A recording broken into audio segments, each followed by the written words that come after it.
What's going on, boys and girls? I'm getting good at doing these 2-in-a-day videos. We're getting ready to do my dinner tonight. We're going to keep this short. We're going to do a tomahawk steak tonight. We're going to do some zucchini squash and yellow squash with onions, and we're going to do some Brussels sprouts with bell peppers and radishes. We're going to season them up. I want y'all to see how I do it and just kind of follow me. If you like it, you like it. If you don't, you don't. We good. First of all, let me tell you what I did with my tomahawk steak here. This is a tomahawk steak. It's made out of Wagyu, which is a very special type of beef that's made for its, that's kind of genetically made for its meat, because it has really tender meat. And I've taken some spices, some Himalayan sea salt. You can see it all on the beef, and coated it with it, as well as the salt itself. On all sides there, and I let that sit up there for, it's probably been up there for about 2-3 hours or so. So you let that sit, and those spices will kind of absorb into the meat.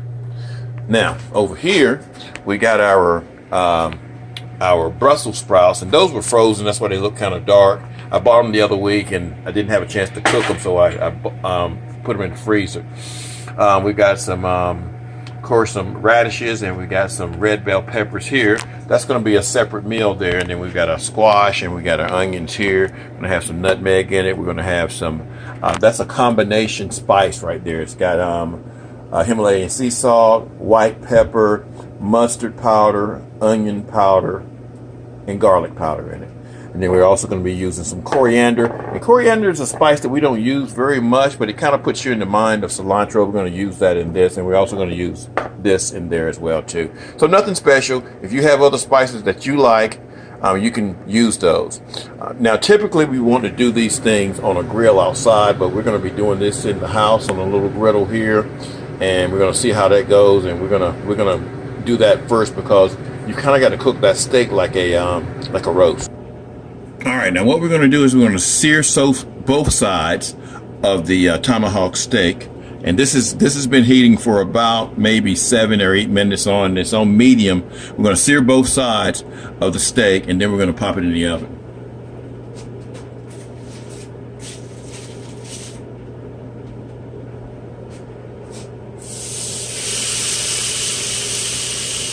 And we'll give that about 2 minutes or so. All right, we're going to switch this over here.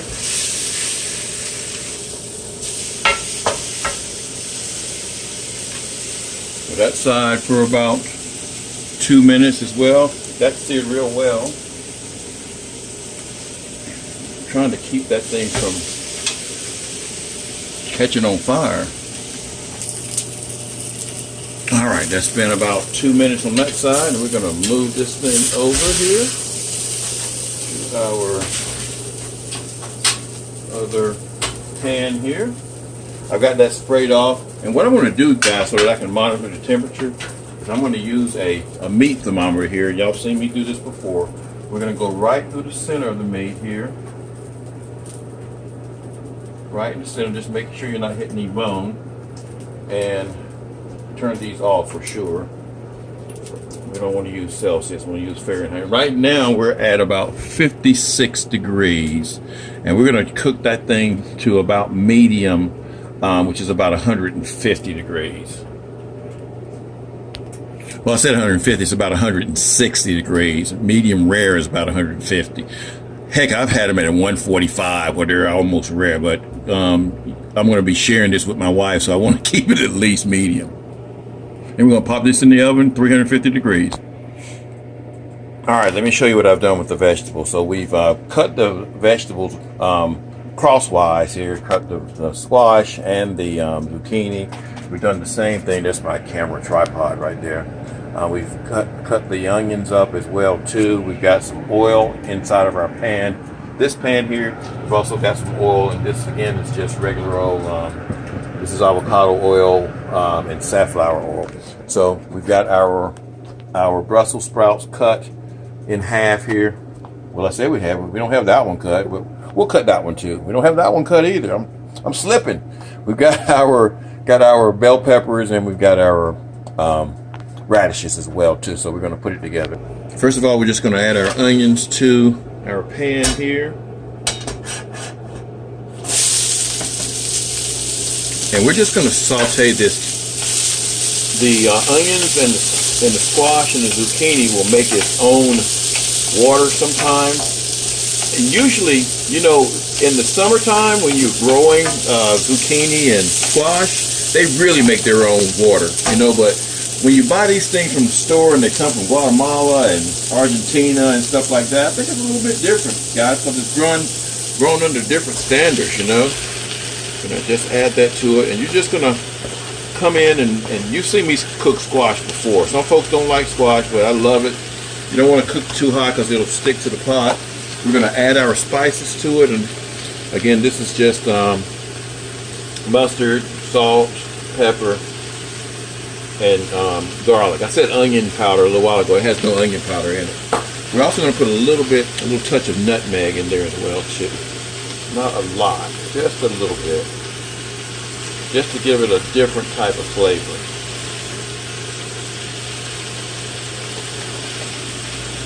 Again, you don't really need to put a lid on this. Main thing is just moving it around frequently.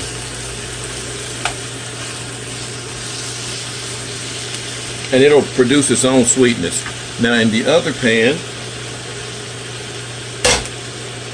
we're going to add our Brussels sprouts. We'll get it so you can see that one over there. And because this takes a little bit longer, we're going to add the radishes and the bell peppers first. Get us a different spoon here. Now this you can put a lid on here. We really want that to tenderize, so we'll put a lid on this and let that cook. And once we add our Brussels sprouts, we'll add the seasoning to that.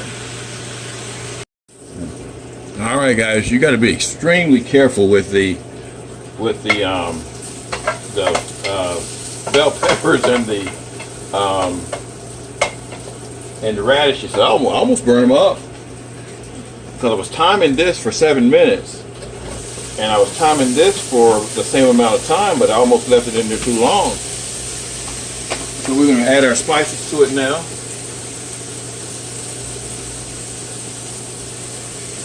And this one we're going to put a little bit of coriander in.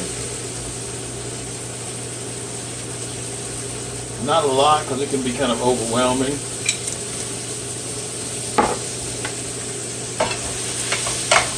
I turned the heat down a little bit too. Our steak is smelling up the whole house. And let's move our squash around a little bit here. I had the timer set for about 7 minutes.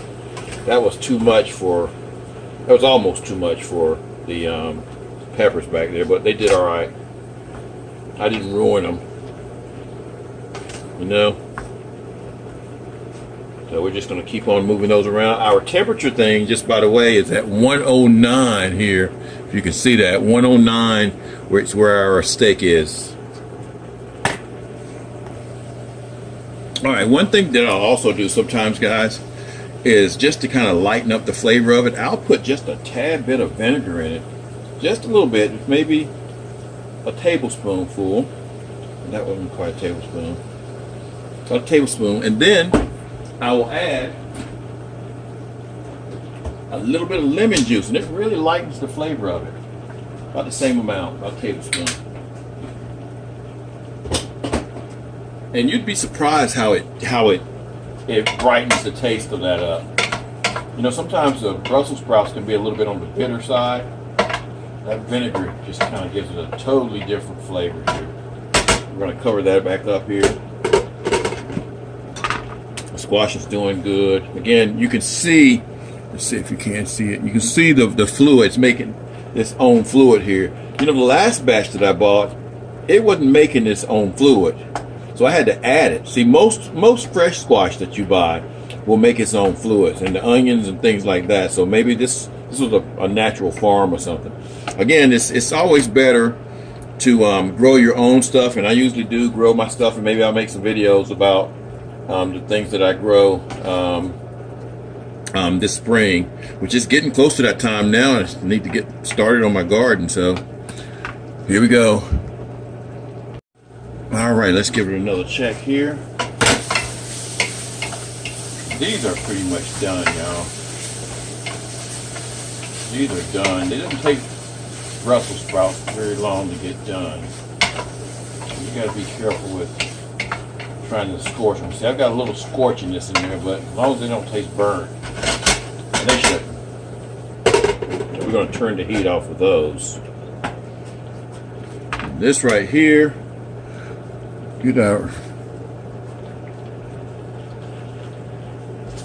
this has got a little bit to go, maybe another 5 minutes. Our steak is at about 129 degrees. So we'll have dinner in maybe 10 minutes or so.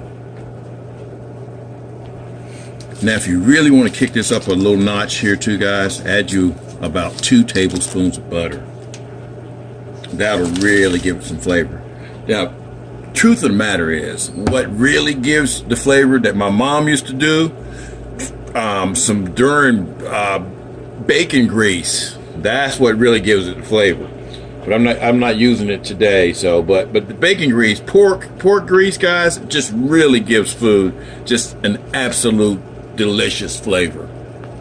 Alrighty, let's check on this squash, y'all. It's there. It is there. Make sure we get all that buttery flavor distributed in there. But these are pretty much done. These are pretty much done. And it doesn't take a whole lot. You know, now some people boil them, but I prefer to saute them and just kind of move them around and, you know, let them make their own fluid where they're just, I don't know, they just seem to taste better to me. All right, so now we can turn the heat off of these and we can pop a lid on it now. If I can find the lid. Where did I put the lid? There's the lid. All right. We're gonna pop a lid on that there. And the steak is at about 144 degrees, y'all. So steak's almost done as well. And we'll take the steak out and let it rest. All right, our timer is going off and it says it's at 150. Now, some people say 160 is medium. This timer right here says it's about 150. So the thing is, when you take a steak out, it's going to continue cooking anyway. So I'm going to take the steak out here. It looks absolutely scrumptious, if you can use that word. Oh, look at that, y'all. Look at that steak right there. That's what I'm talking about. Looks delicious. Now, what we're going to do, you don't want to just cut into this steak right here. You want that steak to rest. So we're going to let it sit out here on the counter. We're going to lightly cover it up. We're not going to just, because we don't want it to cook any more than it's going to cook, you know, but it's going to cook either way. So we're just going to put some foil over it like this. It's hot as heck too. And then we'll come back in about 7 minutes and then we'll start cutting it and we'll get ready to eat. All right, it's rested for about maybe 8 minutes. And look, the temperature is at what, 157? And that's after I took it out of the oven. So it still continues to cook here. So there's the steak there. It looks good. The juices are running out of it. We're going to put this together. Of course, we can't eat the bone, but the bone's got some good old meat on it. So we're going to plate it up and fix it, and we're going to have some food. All right, there it is. That's the vegetables there. We'll cut the meat off the bone. I just want to give you a little shot of it there. We'll take a picture of this so we can put it on our profile.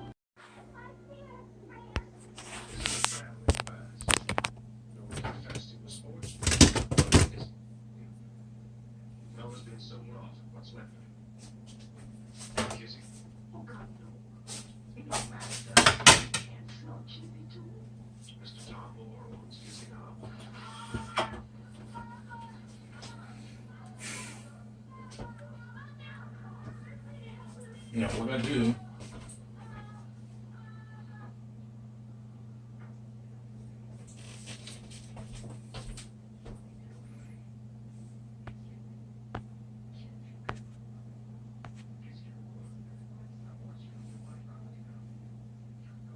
oh shoot, I didn't even know that thing was running, y'all. Okay, that's cool. All right, what we're going to do is we're going to take this bone off here. So we're going to go down the bone here. It's pretty tender. Put down the bone. And see, that's about medium right there. It's about medium. Now, if you know anything about ribeye steak, you know, this part right here is the tenderloin. This part right here is the sirloin. So what we're going to do, this is like a roast, guys. So what we're going to do is we're going to cut it so that it's even, because me and my wife and I tried to share this. We're going to cut it down the center so that she's getting some of the ribeye and I'm getting some of the tenderloin as well. And look at that. Look at how that looks right there. It looks great. Now, I like mine to be a little bit more pinker, but like I said, you're cooking for two and you're cooking a roast, you want to make sure it comes out perfect. So there you go. Or at least perfect for that. And then, you know, there's a plenty of meat on this bone right here too. And I'm going to eat me some of it right now. Man, that is delicious. That's really good. All right, we're gonna put that on a plate. Oh, don't tell my wife I ate some of it. She likes to be surprised.